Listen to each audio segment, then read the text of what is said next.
अस्सलाम वालेकुम दोस्तों, तुसीं देखते पे हो अपना देश पंजाब टीवी ते मैं तुहाडा मेज़बान मोहम्मद नदीम खरल। सब तो पहले अपने चैनल को करो सबसक्राइब ते बेल आइकन का बटन दबाओ कि मेरी हर आने वाली नवी वीडियो तुहाडे तक पहुंच सके। दोस्तों अज तुहाडे वास्ते खरलों के डेरे तो एक वीडियो लैके हाजिर होया जनाब नदीम खरल। डेरा खरलों का जिवें डेरा गुजरां दे हुंदे ने इवें डेरा खरलों का कंस्ट्रक्शन के मराहल दे विच है और इंशाअल्लाह ये दिन दूर नहीं कि जो तकरीबन 30 तो 40 मज्जां जिवें डेरे ते खड़ियां होंदियां ने इवें खलोतियां होणगे तुहानूं इंशाअल्लाह असीं विखावांगे और इंशाअल्लाह तुहानूं पसंद भी आउणगियां। साडे कोल मज्जां इस पर गवाल दियां भी खड़ियां ने 4 5 6 बेचण वाली, लेकिन तुहाडे वास्ते एक झोटी की वीडियो लैके हाजिर होए हैं। पहले झोटी है पिछे उहदी कट्टी है या कट्टा है वो मालक नूं पुछांगे की इहदे मगर है किन्ने दिन दी है की हिसाब किताब है ते कैमरामैन साहब मैं विखाओ उस बाद फिर अगली गल करना। ए सर कट्टी है अजे कट्टी है मैं सदना मगर भी मेरे हाल कट्टी है या कट्टा है वो मालक ने पूछना। ए थन पूरे मुठा ते बड़े खूबसूरत ए पिछे 2 बटन लगे ए नस्ला नहीं है। ए मेरा कैमरामैन तुहानूं तसल्ली दे नाल विखा रहा है। ए पूरा बाडी इहदी वजूद विखाओ जी इस कट्टी दा इस झोटी दा पहलण दा। शाह कालियां अखां ने खुंडा सिंह है निक्की जी फुल्ली मत्थे दे विच और जनाब 1 या 2 दिन दी सूई हुई है बड़ी मुश्किल नाल। अजे एक नाड़ा है जी मगर कट्टा है जी ए नाड़ा है जी अजे तक उवें दा खड़ा आ ए राती सूई है या कल सूई है तुसीं देखदे पे हो। मेरा कैमरामैन तुहानूं विखा रहा है पूरा हिसाब किताब। कैमरामैन साहब अगर मैं पूरी विखाओ कि बंदे आने पता लत्त नूं कोई लंगा है कोई वादा घाटा है या की मसला है ये सारा कुछ जिहड़ा है ना वो तसल्ली दे नाल तुसीं विखाना है कि मैं इहदी ना तसल्ली कर सकां इस झोटी दी ते झोटी दी नस्ल जात विखा सकां।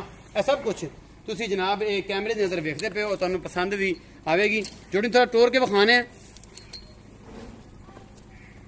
ए झोटी टोर के विखाने जिहड़ा भी हिसाब किताब है तुहाडे सामने है। ये झोटी देखो चड्डा किन्ना है या की मामला है ये जनाब तुहाडे कैमरे दी नज़र जिहड़ा है मेरा वीर तुहानूं विखा रहा है कैमरामैन बड़ी तसल्ली दे नाल। और उस तो बाद छड्ड दो जी ये भाई को मैं ही विखानी है जनाब। इस डेरे दे विच तकरीबन 1 2 3 4 5 6 मज्जां होर खड़ियां ने।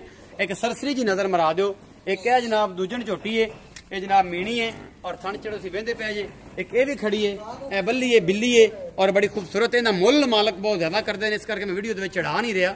इहदा मुल बहुत ज्यादा करते हैं। इहदा मुल तकरीबन मैं अंदाजा लगा रहा जो मैं दिल इन्हां दा पढ़िया ये 3,80,000 रुपये का मुल करते हैं इस झोटी का। लेकिन जो है ना वो अजे उन्होंने कोई दिल नहीं है कि यार रेट ज्यादा इस करके असं मज्जां पाँच नहीं। बाकी भी रूटीन च खड़ियां ने ये गवाल दी मई ने जिस बंदे ने लैनी है उन्होंने मेरा रबता वैसे कर सकता आके वेख सकता साढ़े कोल। ये सारिया गवाल दी मई भी खड़ियां चंगियां उच्चियां उन्हें चंगे नामां वाली वड्डियां मई भी हैगियां ने। लेकिन मैं गवाल दी मई विखा नहीं रहा कि बेली मेरे कहते हैं कि यार तू है कि मैं भी खड़ी है गवाल दी है असं वेहदे पे खुंडे सिंह वाली ए थन थुन इनका मुल मुल जो है मैं ही दस देना 2,30,000 रुपये है जी एदा मुल। इस मैं दुध दे कोल है 12 किलो तो इनका बड़ा ज्यादा मुल करते हैं पर इस करके मैं वीडियो पा ही नहीं रहा। तो यह जनाब जी झोटी पहलण है ये आप पुछ लेना भरा। आओ जी भाई जान आओ बड़ी बरीक झोटी है जी तुसीं देखदे पे हो बड़ी खूबसूरत नस्ल जात वाली बड़का नहीं हैगियां तसल्ली वाला बख्श और चंगा माल। यह बंदा वही पुराना बौंदलिया होया आ गया जी कल ही खैर करे। आज अस्सलाम वालेकुम जी। वालेकुम सलाम। राशिद साहब की हाल तबीयत से ठीक है सारी खैर मेरे। राशिद साहब जी छोटी पहलण विखाई है इनके चुआए च कोई वादा घट अगा खलो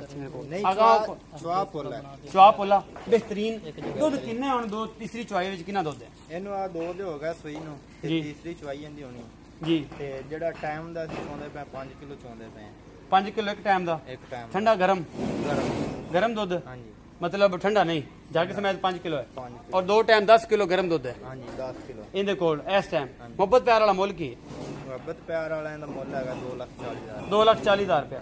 ਇਹਦੇ ਵਿੱਚ मोहब्बत प्यार होर भी है साडे नाल कोई इश्क मोहब्बत करोगे बड़ा मोटा हो जाए ज्यादा नहीं थोड़ा बहुत करोगे।